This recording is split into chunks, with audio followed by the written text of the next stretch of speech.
사도행전 8장. 사울은 스데반이 죽임당한 것을 당연하게 여겼다. 그날부터 본격적으로 예루살렘에 있는 교회에 박해의 광풍이 불었다. 그래서 사도들을 제외한 모든 신자들이 유대와 사마리아 지방으로 뿔뿔이 흩어졌다.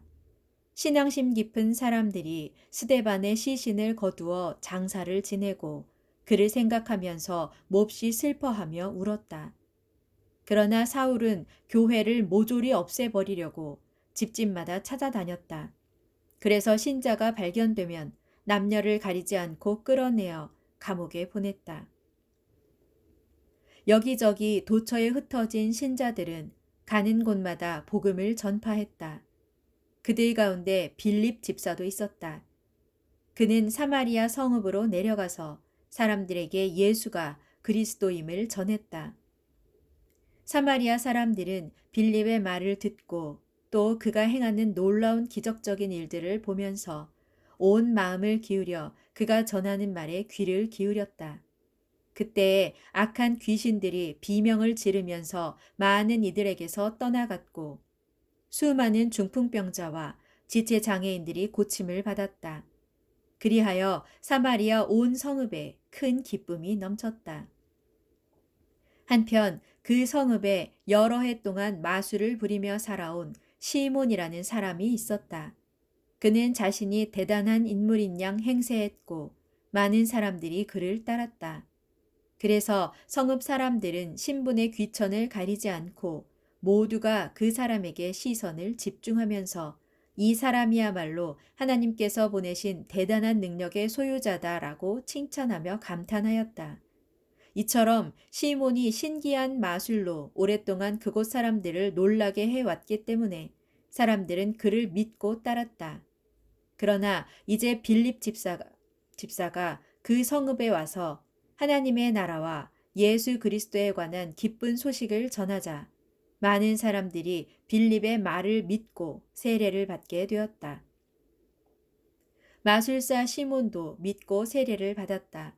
그런 뒤 빌립이 가는 곳이면 어디든지 따라다니며 빌립이 베푸는 많은 기적들을 보고 크게 놀라워했다. 한편 예루살렘에 남아있던 사도들은 사마리아 성읍의 사람들이 하나님의 말씀을 받아들였다는 소식을 듣자 베드로와 요한을 그곳으로 보냈다.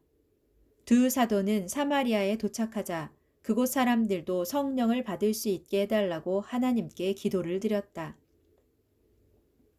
당시 사마리아 사람들은 단지 주 예수의 이름으로 물 세례만 받았을 뿐 그때까지 아무에게도 성령이 임하시지 않았기 때문이었다.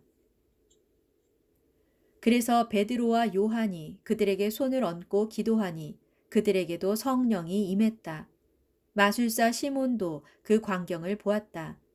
사도들이 사람들의 머리에 손을 얹자 성령이 임하시는 것을 보고는 시몬이 사도들에게 돈을 내밀면서 부탁했다. 내게도 이런 능력을 주어 내가 손을 얹는 사람마다 성령을 받게 해주십시오. 그러자 베드로가 시몬을 꾸짖으며 말했다. 감히 하나님의 선물을 돈으로 사려 하다니 당신은 그 돈과 함께 망할 것이오. 하나님 앞에서 마음을 올바로 쓰지 못하니 당신은 이 일에 아무런 상관도 없고 또 얻을 것도 없소. 그러니 당신은 속히 악한 생각을 뉘우치고 주께 기도하시오.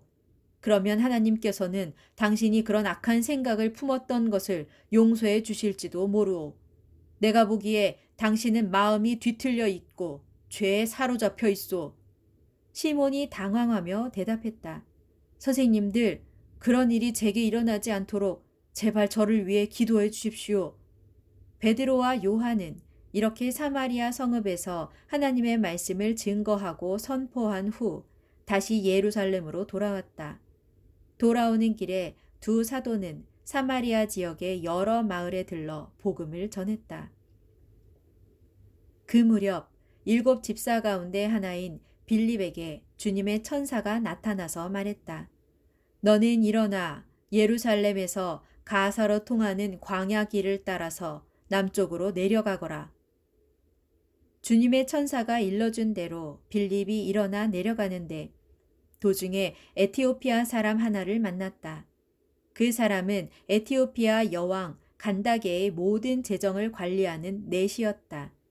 그 사람은 예루살렘에 예배를 드리러 왔다가 본국으로 돌아가는 길이었는데 마차에 앉아 예언자 이사야의 책을 읽고 있었다. 그때 성령께서 빌립에게 말씀하셨다. 저 마차에 가까이 다가가거라. 빌립은 마차에 가까이 다가가서 그 사람이 책 읽는 소리를 듣고는 물었다. 지금 당신이 읽고 있는 글이 무슨 뜻인지 이해하십니까? 그 사람이 대답했다. 잘 모릅니다. 아무도 가르쳐주는 사람이 없는데 제가 어찌 알겠습니까? 그러고는 마차에 올라와서 자기 곁에 앉으라고 빌립에게 권하였다. 그 사람이 읽고 있던 성경 구절은 다음과 같았다. 그는 도살장에 끌려가는 양처럼 잠잠하였고 털 깎는 자 앞에 선 어린 양처럼 입을 열지 않았다.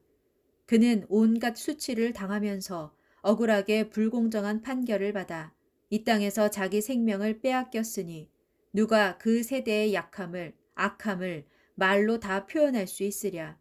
에티오피아 내시가 빌립에게 물었다. 여기서 그는 어떤 예언자를 가리킵니까? 이사야 자신입니까? 아니면 다른 분입니까? 그래서 빌립은 입을 열어 이 구절에서부터 시작하여 예수 그리스도에 관한 기쁜 소식을 그에게 상세하게 설명해 주었다. 그렇게 이야기하면서 길을 계속 가다가 마차가 무리는 곳에 이르자 에티오피아 내시가 빌립에게 말했다. 보십시오. 저기 물이 있군요. 제가 세례를 받고 싶은데 무슨 문제라도 되는 것이 있습니까? 빌립이 내시에게 말했다. 그대가 마음을 다해 진심으로 그분을 믿는다면 세례를 받을 수 있습니다. 그러자 내시가 대답했다. 저는 예수 그리스도가 하나님의 아들이심을 진심으로 믿습니다. 빌립은 마차를 멈추게 하고 내시와 함께 물가로 내려가서 그에게 세례를 주었다.